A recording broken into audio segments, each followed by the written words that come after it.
I was about 9 years old. I lived with my mom and little sister in a small house in a quiet town. The street was mostly safe, and kids would ride their bikes outside in the summer. But even back then, there were things that didn't feel right about the house. My mom used to say it was old, and old houses make noises, but some of the things I remember from that time didn't sound like house noises. They sound like something else. Something I still don't really know how to explain. The first thing started one night when I couldn't sleep. I was lying in my bed with a blanket pulled up to my chin, staring at the little glow-in-the-dark stars on my ceiling. My room wasn't very big, just a bed, a dresser, and a toy chest near the window. I remember looking at the shadows on the wall from the trees outside. The branches swayed whenever the wind blew, and I told myself that's what I was seeing. But then I noticed one shadow wasn't moving like the others. It was in the corner, down low near my toy chest. At first, I thought it was a pile of clothes or one of my big stuffed animals. I almost laughed at myself because I thought I was just being a scared kid, but then I blinked and the shadow was gone. I remember feeling cold, like the kind of cold that comes from the inside of your body, not the air. I pulled the blanket over my head and fell asleep. The next morning, I didn't even think about it until I saw my toy chest. It was standing open, like someone had been looking inside. I never left it open because my mom would yell if toys spilled out. I closed it and didn't say anything. A few weeks later, my sister, who was only 5, told my mom she didn't like the man in the closet. I basically froze when she said it because she said it so casually, as if it were just a fact. My mom brushed it off and said little kids imagine things, but I saw my sister's face and I could tell she wasn't making it up. She said he would stand in the closet at night and whisper, but she couldn't hear the words. My mom tucked her in that night and said a prayer with her, but she didn't check the closet. Later that night, I woke up because I heard something dragging across my floor, like someone pulling their nails across the wood. I was too scared to move, but the sound stopped right by my bed. I was sure if I looked over the side, I'd see something staring up at me. I just froze there, clutching the blanket until I fell asleep again. The next morning, there were long scratches on the floor right by the side of my bed. They were fresh, like someone had carved into the wood. I remember running to show my mom, but she got angry. She said I must have been playing with something sharp or dragging furniture. I swore I hadn't, but she didn't believe me. After that, the nights got worse. I would hear faint whispers, almost like a radio on low volume, and it would come from my closet. Sometimes my sister would cry in her room, and when I ran in, she would be pointing at the corner, saying, "He's there, he's there."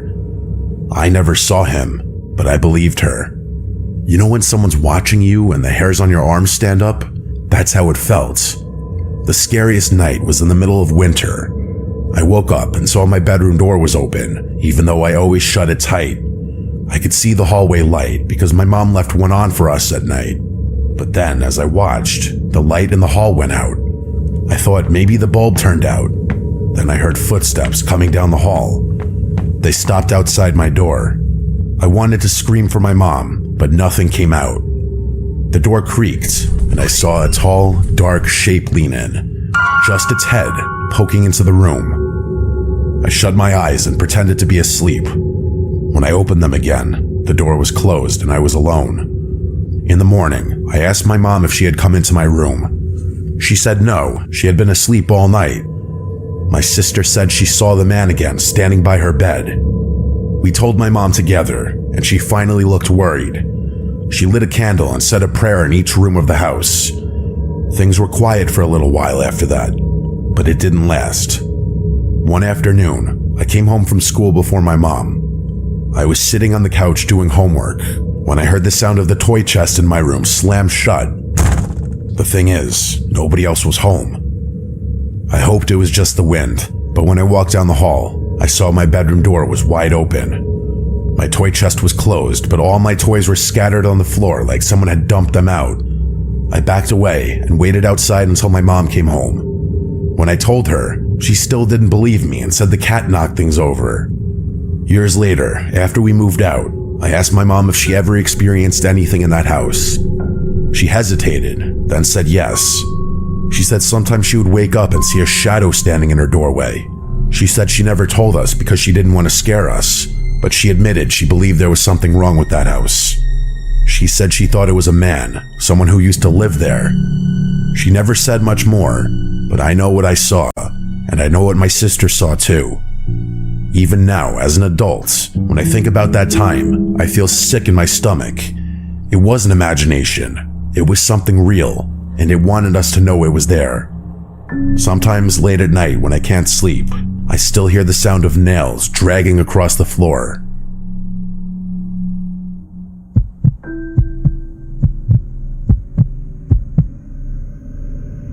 When I was 10 years old, my family moved into a bigger house because my mom had just gotten remarried and we needed more space. The house was nice, newer than the one we lived in before, and it was in a quiet neighborhood with a lot of trees. I thought I would be happy there. At first, everything seemed normal, but then little things started happening that made me feel like the house wasn't right. My bedroom was at the end of the hall. It had 2 big windows that faced the backyard and a closet that was deeper than the one I had before. I liked it, until the first night I slept there. I woke up around midnight because I heard something moving in the closet. It wasn't loud, just soft shuffling like clothes being brushed against. I stared at the closet and told myself it was just the house settling. I know it sounds cliche, but most people, even as children, would assume small sounds coming from here and there in a house are just typical house noises that you hear every day. But then I saw the door move. It didn't swing open, but it shivered like someone had lightly pressed on it from the inside. I wanted to run to my mom's room, but I was frozen. I stayed that way until I fell back asleep, still staring at the closet. The next morning, the closet door was cracked open just a little, even though I had shut it tight. I asked my mom if she had gone in there, and she said no. She said maybe the air vent pushed it, but I knew it wasn't the air vents. The nights after that got worse. I started hearing tapping on the window glass. At first, I thought it was tree branches, but when I looked, there were no branches near the window. The tapping would go on for minutes, and when I pulled the blanket over my head, it would stop. I tried to ignore it until one night I finally peeked out. I saw a pale hand pressed against the window. It was on the outside, but the window was on the 2nd floor, way too high for anyone to reach without a ladder. The hand stayed there for a long time, just pressed, without moving. Then it slid down slowly and disappeared. I didn't sleep at all that night. I told my mom, and she started cracking up laughing when I told her. She didn't believe me for a second. When she saw that I wasn't just saying it as a prank or a joke, she leaned more into trying to convince me that I was probably in a half-asleep state and seeing things from my dream, but I knew that was a load of horseshit. My stepdad didn't believe me either. He said I was making it up for attention, and he also got a laugh out of it. But I started noticing he kept the hallway light on at night, so maybe he didn't feel as safe as he pretended. A month later, my little brother, who was 4, started talking about the white lady. He would say she came into his room and sat on his bed. My mom thought it was just his imagination, but one night I heard him screaming. I ran in and saw him curled up under his blanket crying. When he finally calmed down, he said the white lady had been standing by his door, just staring at him. He said her eyes were all black. I believed him because of what I had seen at my window. I started sleeping with the blanket over my head every night, but that didn't stop the dreams. I began to dream of the white lady too. She would stand in the corner of my room and whisper my name. Her voice was dry, like leaves rubbing together. Sometimes I would wake up and still hear it, faint but definitely real. One night I woke up and saw her standing at the foot of my bed. She was taller than anyone I had ever seen. Her head almost touched the ceiling. She wore a long white dress that moved even though the air was still.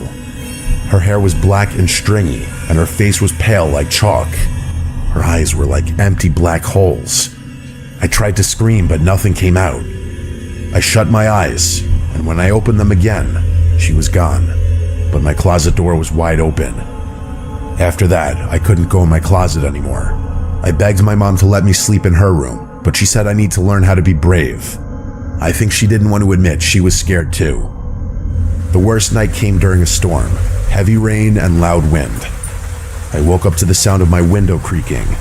When I looked, The window was slowly sliding open, even though it was locked. I could see the lock turning by itself. The window opened all the way, and I saw the white lady climb in. She didn't move like a person. She floated. Her feet never touched the floor. She drifted toward my bed and leaned down until her face was right in front of mine. I felt her cold breath on my skin. She whispered my name again, and this time I screamed as loud as I could. My mom and stepdad came running in, but when they turned on the light, the window was closed and locked and no one else was there. They yelled at me for scaring everyone, but I could see in their faces that they were worried. The weird thing about that part of the story is that I don't vividly remember what happened between the moment I saw that lady floating towards me and my screaming. The best I can explain it is that I sort of blacked out for a moment before remembering screaming and having my parents rush into the room. My window was closed again, which would suggest to people that it was just a night terror. That's what my parents believed it was, I think. My mom started taking me to therapy for a while because they were worried about me. We lived in that house for 3 more years, and I never got used to it. My brother stopped talking about the white lady, but I think it was because he was too scared, not because she stopped visiting. Sometimes I would hear him crying at night and saying, "Go away." I think he just also didn't want to be forced into going to therapy. Sometimes when it storms at night, I still get scared to even get up to go to the bathroom or get water. I'll glance over at corners of the room, making sure I don't see something tall lurking there. It goes to show how these kinds of things stick with you into adulthood. I'd be more open to believing it was simply night terrors if it weren't for the fact that I saw that hand on my window before my little brother even first mentioned the white lady. I guess this is just one of those freakish experiences that cannot be explained.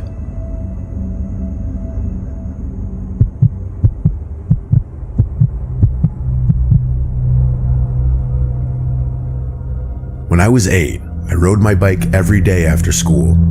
I lived on a quiet street with small houses and big trees. I learned every crack in the sidewalk. I learned where the mailman stopped. One house I liked was down the block. I had to ride near the corner of the block to get a view of the yard. There was a long driveway and a wide lawn. An older man stood in that driveway most afternoons. He'd always wear a hat, and he'd stand where the driveway met the sidewalk and look down the street. When I rode by, he would say hi. He never came onto the sidewalk. He never stepped off his driveway. He would call out and wave and then go back to watching his yard. I always waved back. My mother told me to never cross the street by myself, so I never crossed to actually speak to the man face to face, and the man knew that. He would call to me from his place and ask about school.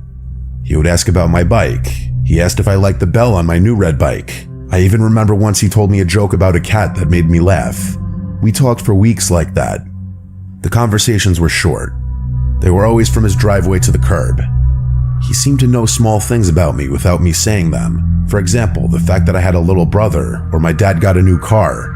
I never told him these things. I thought maybe he had seen us from down the block or something, like he was just a neighbor who watched the street. One day I got a brand new bike. It was red with a shiny bell like I mentioned before.